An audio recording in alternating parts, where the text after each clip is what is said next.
ओम हानु हानु हानु हनुमते नमः श्री रामाय नमः। भूत प्रेत, डाकनी साकनी, मरी मशान, बरम खब्बीस, जिंद बेतार राक्षस, बहुत ही हटी बहुत ही खतरनाक बाधाएं होती हैं। जिसके ऊपर ये चढ़ जाती हैं बाधाएं, समझ लीजिए उसका जीवन मरने समान हो जाता है, पूरा नरक हो जाता है। कहीं भी उसको रास्ता नहीं मिलता है और भटक भटक के परेशान हो जाता है, क्योंकि इन सारी बाधाओं का तोड़ आसानी से लोगों को मिल नहीं पाता है। आज हम हनुमान जी महाराज का एक विशेष मंत्र है, उल्टत वीर पलटत काया। वैसे तो साबर मंत्र है, लेकिन बहुत ही शक्तिशाली मंत्र है। आज इसी मंत्र का हम आपको सिद्ध प्रयोग विधि विधान अपने इस वीडियो में आपको बताने वाले हैं। हो सकता है आप हमारा वीडियो पूरा देखें और आपकी बाधा का हरण हो जाए, और हो सकता है आपके जरिए किसी और का भी भला हो जाए। तो वीडियो ध्यान से पूरा देखिएगा, क्योंकि ये जरूरी नहीं है कि देशी मंत्र है, साबर मंत्र है या मंत्र है तो उसकी विधि कठिन ही होगी, क्योंकि हमारे यहाँ के बहुत सारे मंत्र ऐसे हैं जिनकी विधि बहुत आसान है, कोई भी कर सकता है, महिला पुरुष कोई भी उन मंत्रों को सिद्ध कर सकता है और किसी भी बाधा का हरण कर सकता है। बस थोड़ा सा देखिए, कष्ट तो उठाना पड़ता है, थोड़ा सा जप करना पड़ेगा, थोड़ा सा हवन करना पड़ेगा। मंत्र में हवन और जप के कारण उसमें सिद्धि मिल जाती है। वैसे तो मंत्र है, एक लेखन है, कुछ शब्द हैं। अब शब्दों में उतनी ताकत नहीं होती, लेकिन जब उन्हीं शब्दों को बार बार आप जाप करेंगे, उनका हवन करेंगे, तो उन शब्दों में इतनी तीक्ष्ण ताकत आ जाएगी कि किसी भी प्रकार की नकारात्मक ऊर्जा का आप क्षण में नाशन कर देते हैं। हनुमान जी महाराज का यह मंत्र बहुत सालों से हम और हमारे शिष्यगण और हमारे मित्रगण इस मंत्र का प्रयोग करते आ रहे हैं, और हमको नहीं लगता कि आज तक किसी ने बताया हो कि इस मंत्र से उनको कभी विफलता हाथ लगी हो। और हमारा स्वयं का अनुभव भी कहता है कि यदि आपने मंत्र को कायदे से सिद्ध किया है तो हनुमान जी महाराज के दो शब्द ही काफी होते हैं, ओम हम हनुमते रुद्रात्मकाय हुम फट। यदि आपने इस खाली सिंगल मंत्र को ही सिद्ध कर लिया है तो आप इसी मंत्र से सभी प्रकार की बाधाओं का हरण कर सकते हैं। वो आपकी सिद्धि के ऊपर निर्भर करता है। तो फिर साबर मंत्र की हम आज बात करने वाले हैं। तो साबर मंत्र में तो पूरे शब्द खुले खुले होते हैं कि यह मंत्र किस किस बाधा का हरण कर सकता है। यह हनुमान जी महाराज को गुस्सा दिलाया जाता है, शपथ दिलाई जाती है कि इस मंत्र के पढ़ने के साथ आप हनुमान जी महाराज से एक प्रकार का प्रार्थना करते हैं। एक वो प्रार्थना करने का जरिया है मंत्र, शब्दों का सीढ़ी है शब्दों की, कि उन मंत्रों को या उन शब्दों को आप पढ़ेंगे तो उसमें कहीं ना कहीं हनुमान जी महाराज को या तो क्रोध आएगा या हनुमान जी महाराज आपकी किसी ना किसी तरीके से प्रार्थना सुन लेंगे और सामने वाले की बाधा का हरण कर देंगे। मंत्र बहुत ही आसान है, आपने ये श्रवण कर लिया होगा हमारे संकटनाशक चैनल पे, और संकटनाशक चैनल पे ही है यह आज दूसरी विधि मंत्र की आ रही है। ये वीडियो साधकों के लिए है और आम व्यक्तियों के लिए है, लेकिन साधकों के लिए विशेष है, क्योंकि इसमें हम विधियां और मंत्र लिखित में दे रहे हैं। तो सारे मंत्र डिस्क्रिप्शन में आपको मिल जाएंगे। और कब तक रहेंगे?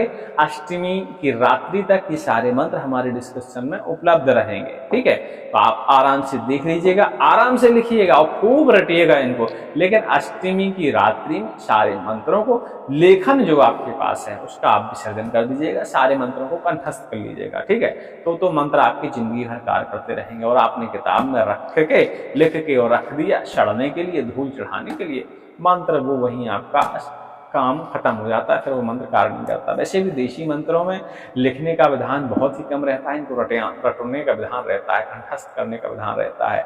लेकिन अब गुरु जी से आदेश लेकर हमने इन मंत्रों को लिखना शुरू किया है। अष्टमी तक ही रहेंगे, बाकी हटा लिए जाएंगे। तो चलिए मंत्र एक बार हम श्रवण करा देते हैं पूरा। यदि आपको 108 बार 51 बार मंत्र का श्रवण करना है तो वीडियो देख लीजिएगा, या तो इस वीडियो के बाद आएगा, क्योंकि शाम को यदि विधि आएगी तो सुबह मंत्र आएगा, और सुबह मंत्र यदि हम श्रवण के लिए डालेंगे तो उस मंत्र की शाम को विधि आएगी। तो मिस्टेक हो सकता है, जिस सुबह हमने विधि डाल दी तो उसका मंत्र शाम को भी आ सकता है। तो आप देख लीजिएगा अपने हिसाब से मंत्र श्रवण करने से, क्योंकि इन मंत्रों को श्रवण करने से शरीर में बहुत ज्यादा इफेक्ट होता है। जो मंत्रों का सिद्धिकरण नहीं कर पाते हैं, शरीर को कष्ट होता है या कुछ और मजबूरियां होती हैं, ऐसे लोगों को मंत्र श्रवण करते रहना चाहिए। मंत्र श्रवण करते करते धीरे धीरे सारी बाधाओं को जब बार बार हम टॉर्चर करेंगे तो अपने आप ही निकल के भाग लेती हैं। ठीक है, हनुमान जी महाराज का यह मंत्र बहुत ही शक्तिशाली है। इस मंत्र में हनुमान जी महाराज को सीधा सीधा क्रोध दिलाया जाता है और महाराज को जब क्रोध आ जाता है तो सारी प्रकार की बाधाओं का नाश हो जाता है। मंत्र एक बार सुनेंगे, फिर इसकी हम विधि बताते हैं और प्रयोग भी बताते हैं। उल्टत वीर पलटत काया, हाँक देत हनुमंता आया, टोरे लोहे की जंजीर फाड़े वज्र कृपार, भूत प्रेत सब को काट काट के मार, मरी मशानी बाधा को मार, बरम खब्बीस को मार, जिंद बेताल राक्षस को मार, मारत मारत न अघाय तो गुंजन की गुण को मार, इतने में देरी करे तो श्री राम का दूत न कहाय, मेरी भक्ति गुरु की शक्ति, चल चल रहे वीर हनुमंता देखो तोरी चल रही शक्ति, ओम हानु हानु हानु हनुमते नमः। ऐसा यह मंत्र है। इसमें लास्ट में हानु हानु हानु हनुमते नमः लगा है। तो यह अपनी तरफ से लगाया जाता है। किसी भी शावर मंत्र हो, देशी मंत्र हो, कोई भी मंत्र हो, उनके पीछे आप उस इष्ट का यदि बीज लगा देते हैं, बीज मंत्र लगा देते हैं कोई सा, तो मंत्र की शक्ति अच्छी होती है और मंत्र अच्छा कार्य करने लगता है। ठीक है, तो आप इस बात का ध्यान रखें। कोई मंत्र सिद्धिकरण करने जा रहे हैं तो उसके आगे पीछे, आगे भी लगा सकते हैं, पीछे भी लगा सकते हैं, उस इष्ट का बीज जरूर इस्तेमाल करें। ठीक है, यदि काली माता के मंत्र सिद्ध कर रहे हैं तो काली माता का बीज पीछे आगे जरूर लगाएं। इस तरह हनुमान जी महाराज का मंत्र है तो हनुमान जी महाराज का बीज मंत्र हम पीछे लगा के चल रहे हैं। अपना अपना देखिए तरीका है, सब लोग ऐसा नहीं करते, हमारा अपना तरीका है। आपको पसंद आए तो आप भी कर लीजिएगा और इसके फायदे मिलते हैं। ऐसा नहीं है कि हम अनावश्यक लगा देते हैं, इसके आपको फायदे देखने मिलेंगे जब मंत्र आप सिद्ध करेंगे। ठीक है, तो इसी मंत्र का जो आपने श्रवण किया अभी एक बार, इसका हम आपको सिद्धि विधान बताने वाले हैं। तो चलिए इसका एक बार हम आपको प्रयोग बता देते हैं। इसका प्रयोग बहुत ही आसान है। आप किसी भी प्रकार की बाधा हो, चाहे चलाई गई बाधा हो, दुनिया के द्वारा भेजी गई बाधा हो, भूत हो, प्रेत हो, मसानी बाधा हो, मरी बाधा हो, बरम खबीस की बाधा हो, जिंद जिन्नात राक्षस बैताल की बाधा हो, किसी भी प्रकार की बाधा हो, यदि आपने मंत्र का सिद्धिकरण किया है तो इन बाधाओं को आप एक बार में ही हटा सकते हैं। अब हटाना कैसे है? सर्वप्रथम जब आप मंत्र का सिद्धिकरण करेंगे तो उससे पहले आपको कुछ तैयारी कर लेनी है। तो अब हमको लगता है पहले मंत्र का हम सिद्धिकरण आपको बता दें, फिर आपको उसको झाड़ने का तरीका बताते हैं। तो मंत्र का सिद्धिकरण करने के लिए सर्वप्रथम हनुमान जी महाराज के मंदिर में नवरात्रों के समय में ही इस मंत्र का सिद्धिकरण करना है, इस बात को ध्यान देना है। मतलब बैठकी से लेके अष्टमी के बीच में किसी भी दिन इस मंत्र का सिद्धिकरण कर सकते हैं। मंगलवार शनिवार को करते हैं तो बहुत अच्छी बात है। लेकिन मंत्रों का जो सिद्ध करने का देशी मंत्र का विधान बताया जाता है, ग्रहण काल में भी बताया जाता है और दीपावली की रात से लेके एकादशी की रातों में, मतलब उन 11 दिनों में इन मंत्रों का आप कभी भी सिद्धिकरण कर सकते हैं। लेकिन नवरात्रों में इस मंत्र का आप दिन में भी सिद्धिकरण कर सकते हैं, रात में भी कर सकते हैं, क्योंकि नवरात्रों के जो दिन होते हैं सर्वार्थ सिद्धि योग ही रहते हैं, उन दोनों में कोई दिक्कत नहीं रहती। ठीक है, कोई भी आप दिन चुन लीजिए, हनुमान जी महाराज के मंदिर जाइए, सर्वप्रथम उनको सिंदूर वगैरह अर्पण करवाइए, बस अर्पण करवाइए, प्रसाद अर्पण करवाइए, लौंग, पान, सुपारी इत्यादि सामग्री भगवान को अर्पण करवाइए, भगवान से प्रार्थना करिए। अब लौंग जो अर्पण करनी है, लौंग आपको अपनी उम्र की बराबर लौंग अर्पण करनी है। कहने का मतलब कि आपकी उम्र यदि 22 साल है, 45 साल है, 45 साल है तो 45 उम्र, 45 लौंग क्षमा चाहेंगे, 45 लौंग भगवान को अर्पण करनी है, अपनी उम्र के बराबर लौंग अर्पण करनी है।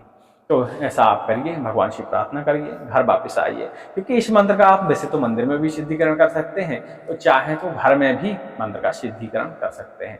तो घर में करेंगे तो देखिए आपकी सुविधा अनुसार सारी सामग्री रहेगी।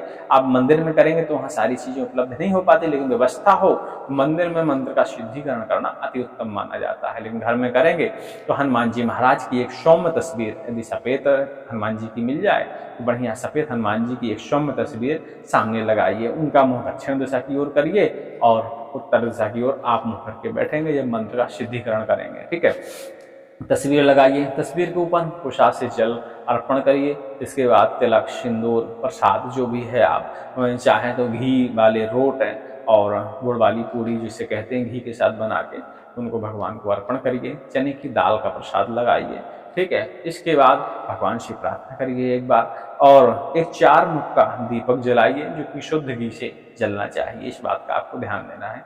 आसन के लिए आप पलास के पत्तों का आसन बनाएंगे। पलास बड़े बड़े पत्ते होते हैं, 10-25 पत्ते ला देंगे और उनको जोड़ देंगे आपस में लकड़ी के सहारे, तो आपका बढ़िया आसन बन जाएगा।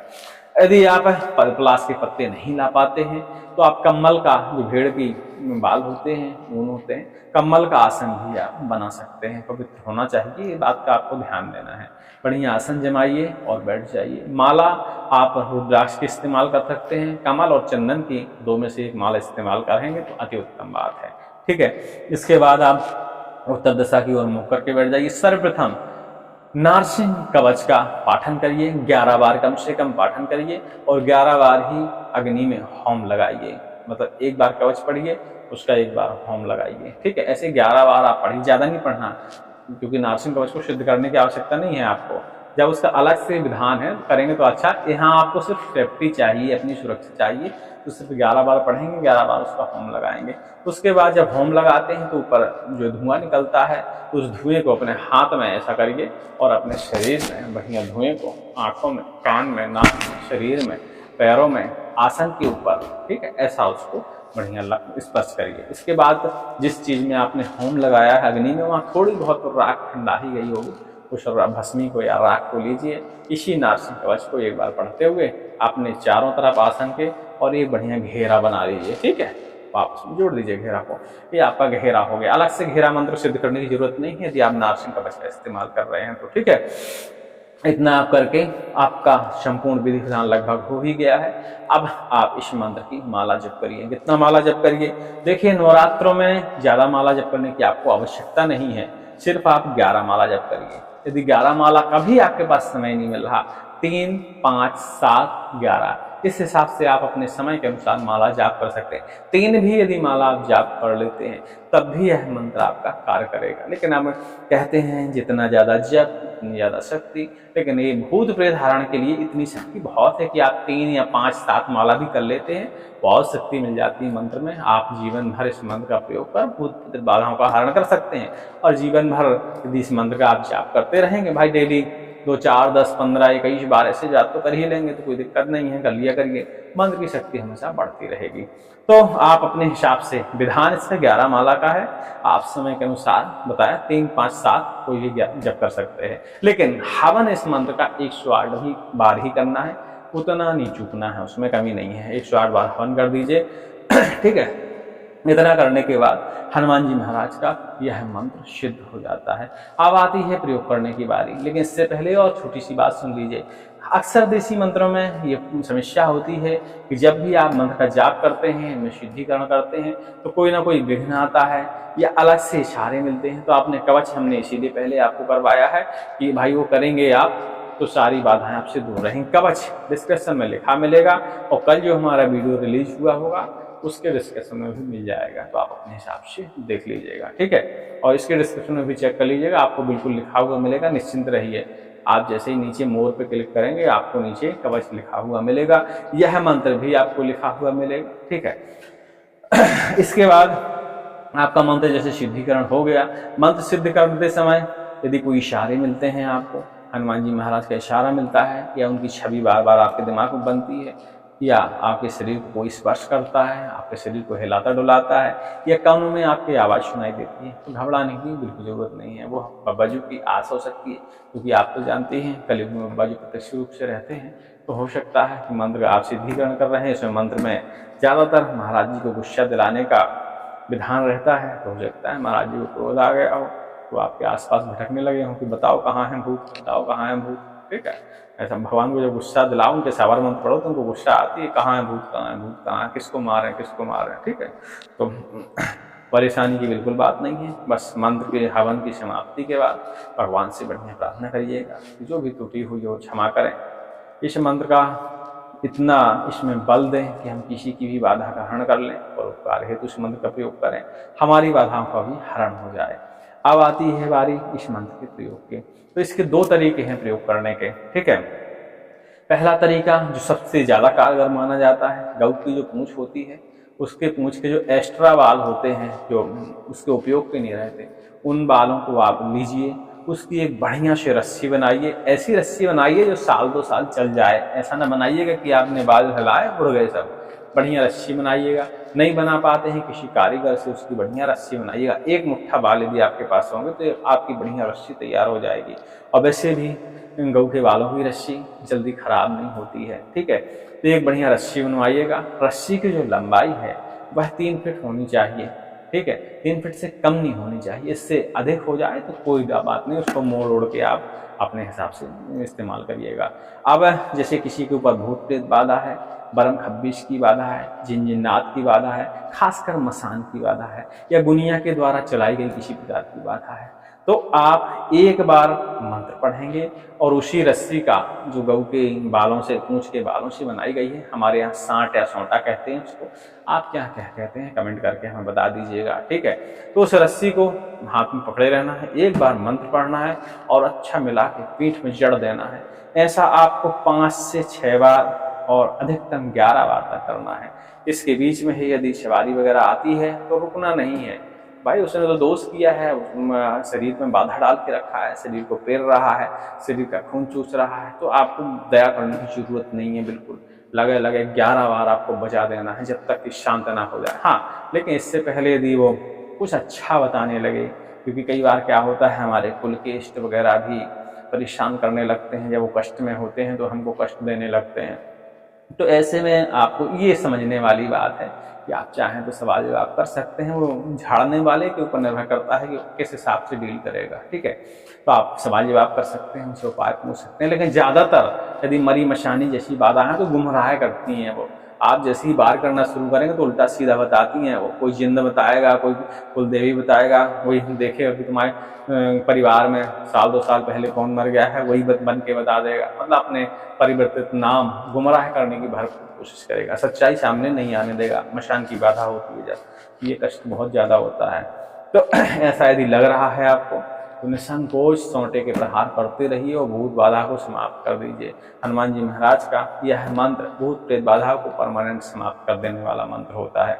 और चलाई गई गुनी की बाधा उसको भी यह मंत्र नष्ट कर देता है। और जो गुनी तो बार बार बाधाओं का प्रयोग करते हैं और आपको यदि शक है कि किसी गुनी की भेजी बाधा है तो बिल्कुल चूकिएगा नहीं, सौंटा लगाइएगा, ताकि उसकी जो भेजी गई बाधा है वो वापस उसके पास पहुंच ही नहीं पाएगी, यहीं समाप्त हो जाएगी, नष्ट हो जाएगी। मतलब वो दोबारा फिर किसी के पास उस बाधा का प्रयोग नहीं कर सकता क्योंकि वो नष्ट हो जाती है, ठीक है। इस बात का आपको ध्यान देना है। इसका दूसरा तरीका है, अब चलिए तो आप चलते फिरते जो रोगी हैं उनके ऊपर इस सौंटे का प्रयोग कर सकते हैं। जो व्यक्ति खटिया में पड़े हैं, उठ ही नहीं पाते, बोल ही नहीं पाते, भूत प्रेत बाधा है, ऐसे व्यक्तियों को आप कैसे झाड़ा लगाएं? तो ऐसे व्यक्तियों के लिए आपको एक अष्टधातु का, कापर का, चांदी का आप एक गदा निर्माण करवाइए। छोटा सा गदा, ज़्यादा बड़ा नहीं, इतना गदा बहुत हो जाता है, इतना पकड़ते बने, एक छोटा गदा निर्माण करवाइए। हनुमान जी महाराज का यही शैम मंत्र 108 बार पढ़िए और उसका हवन करिए। और जो गदा है हनुमान जी को अर्पण करने के बाद इस गदे को धुएं में दिखाइए एकदम, या चाहें तो गदे को गदा मंत्र से भी आप सिद्ध कर सकते हैं। उसका मंत्र किसी को चाहिए तो हमें कमेंट में लिख देगा तो हम दे देंगे। वैसे साधारण जिस मंत्र का आप प्रयोग करने वाले हैं उसी मंत्र से ही अपने गदे को स्मरण कर दें तो गदा बराबर काम करता है। पड़े हुए व्यक्ति के ऊपर गदे से बढ़िया इसी मंत्र को पढ़ते हुए झाड़ा लगाइए 7 से 11 बार, 21 बार। 1 गिलास पानी लीजिए या 1 लोटा पानी लीजिए, इस गदे को उसमें डुबाइए, इसी मंत्र को पढ़िए और फिर उस पानी को हाथ में लीजिए और रोगी के ऊपर उस पानी का प्रहार करिए। यदि रोगी बेहोश है, ऐसी कोई स्थिति है, तत्काल ही उसके शरीर को भूत प्रेत बाधाएं छोड़ देंगी और दूर चली जाएंगी। जब आपको यकीन हो जाए कि भूत प्रेत बाधा हट गई है, अब इसके शरीर में या इस घर में नहीं है, तो उसके बाद आप घर का कीलन कर दें। कीलन मंत्र नीचे होंगे, कहीं देख लीजिएगा, प्राचीन मंत्र में जाइएगा, नीचे अभी बंगाली कीलन मंत्र है, बहुत सारे कीलन मंत्र है, नारसिंह कीलन मंत्र है, काली कीलन मंत्र है, किसी भी कीलन मंत्र से आप घर का कीलन कर दीजिए।